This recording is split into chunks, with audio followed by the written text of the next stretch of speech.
In continuation of the last video on periodic properties of BSc Part 1, Chemistry Paper 1, first we are going to take up trends in periodic table due to the atomic size.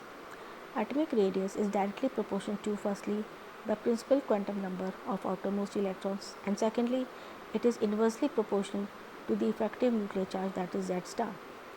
Electrons in this orbital are located at the greatest distance from the nucleus. The size of an orbital is thus governed by the net attraction exerted on it by the nucleus. Since increase in atomic number is accompanied by the increase in nuclear charge as well as in the number of electrons, hence the inter-electronic repulsion and the nucleus electronic attraction both increase. Since position of the nucleus and the nuclear charge being fixed for an atom, the net effect of the two forces, which are opposite to each other, depends on the shells occupied by the electrons. In a group, a new shell is added when we go downstairs, but the added electron in a group occupy the same shell or inner shell as is in the case of D or F block elements. If we see the trend of groups, then within a group, in a group, the size increases as we go down the group. Thus, the first member of the group is smallest and the radius of the heaviest or the last member of the group should be largest. If we consider the decline in the rate of the increase of radii as we go down, in the beginning of the group, the increase between two elements is more and this increase gradually declines on going down the group. In other words, the increase in size of the last two elements is much smaller than that of the first two elements. This is because the higher shells and principal energy levels get closer and closer as the principal quantum number n increases. So first we see the halogen group. In the halogen group, the atomic radius of fluorine is 0.71, for chlorine it is 0.99, for bromine it is 1.14, whereas for iodine it is 1.13. For elements of alkali metal group, the metallic radius is, for lithium it is 1.52 angstrom, for sodium it is 1.86, for potassium it is 2.27, for rubidium it is 2.48, and for cesium it is 2.65. And if we consider the elements of the alkaline earth metallic group, then the metallic radius is, for beryllium it is 1.22 angstrom, for magnesium it is 1.60 angstrom, for calcium it is 1.97, for strontium it is 2.15, and for barium it comes to be 2.22 angstroms. If we consider the variation of atomic radius in transition elements group, we see that the atomic radii of the second and third members of the transition element groups are nearly equal. This is a consequence due to the lanthanide contraction. Due to the introduction of 14 lanthanide elements from cerium atomic number 58 to lutetium atomic number 71, the increase in the sizes of hafnium and later elements does not increase to the extent it could have increased in the absence of these lanthanides elements. That is, on account of lanthanides, which are F block elements, there is additional contraction in the sizes of these transition elements. This extra contraction attributed to lanthanides is known as lanthanide contraction. This is the reason why the properties of the second and third transition elements resemble closely. So, if under the light of lanthanide contraction, we consider the atomic radius or metallic atomic radius of second and third series, we see for zirconium and hafnium it is 1.60 and 1.59, so there is hardly any difference. For niobium and tantalum, they both are identical at 1.46, 1.46. For the difference of molybdenum and tungsten, there is no difference, it is 1.39, 1.39 for both.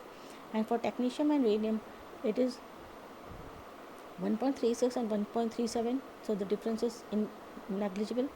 For ruthenium and osmium, it is 1.34, 1.35, again the difference is negligible. For rhodium and indium also the difference is negligible at 1.34 to 1.35, and for palladium and platinum also it is 1.37, 1.38, whereas silver and aurum, they both have the same radius, that is 1.44, 1.44 angstrom. But if we consider the atomic radius of these two series members with the members of the first series, we see there is significant difference in the atomic radius of the first and second series. So the no difference or the negligible difference in the second and third series is attributed to the lanthanide contraction. If we consider the variation in the third group, in third group there is a very small difference between the radii of aluminum and gallium.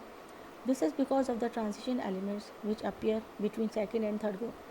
As a result of this, gallium is no larger than aluminum, rather both are of the same size. Due to the reason of similar time, the size of the last elements of third group, helium is nearly equal to its preceding element, indium. The reason is attributed to the appearance of lanthanide 4f as well as 5d elements before thallium and lanthanides. So we see that for, for boron and aluminum, the difference is there.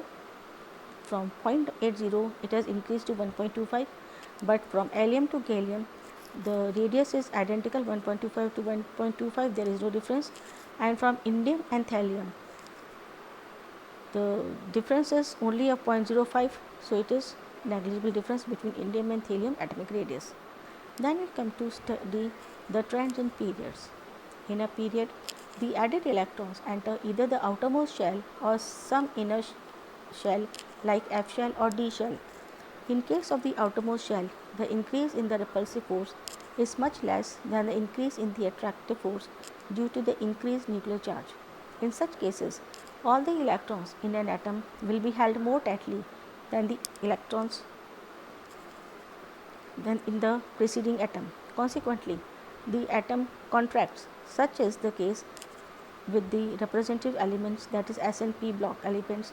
In the other type of atoms which have vacant or partially filled, that is F and D orbitals, the added electrons find place in the inner shell.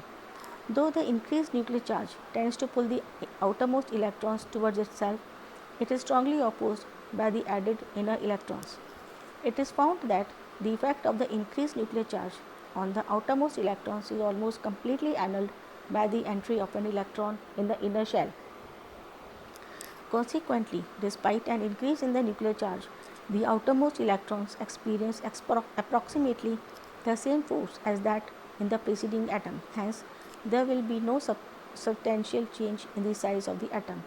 This is found for transition elements with D block and inner transition elements that are F block elements. If we see the variation in a period, within a period, the outermost shell remains the same as n is constant for the whole period, however long the period may be. However, Z star is expected to increase from left to right.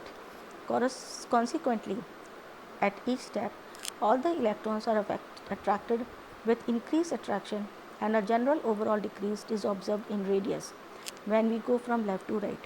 Thus, atoms on the extreme right are the smallest and those on the extreme left are the largest in a period. An alkali metal is the first member of each period, and so is the atom is the largest in that period. Now we see there is a graph plotted between the atomic number and atomic radius of the elements. Important points of the variation of atomic radius are: in a period, the average decrease in atomic radius is found to occur in the following order. For S and P block it is greater than D block, and for D block it is greater than F block. The reason is that the electrons enter the outermost shell in normal elements, that is S and P, penultimate shell sorry excuse please for penultimate shell n minus 1 in transition element, that is D block elements, and inner penultimate shell, that is n minus 2 in inner transition elements or F block elements. The contraction for S block elements is greater than the contraction for P block elements. Within a transition series, the variation in atomic size is somewhat irregular, though decrease in radii is generally found. The deviation is slight. In inner transition series, the decrease in size is even more gradual than that in the transition series. That's all for today. Thank you.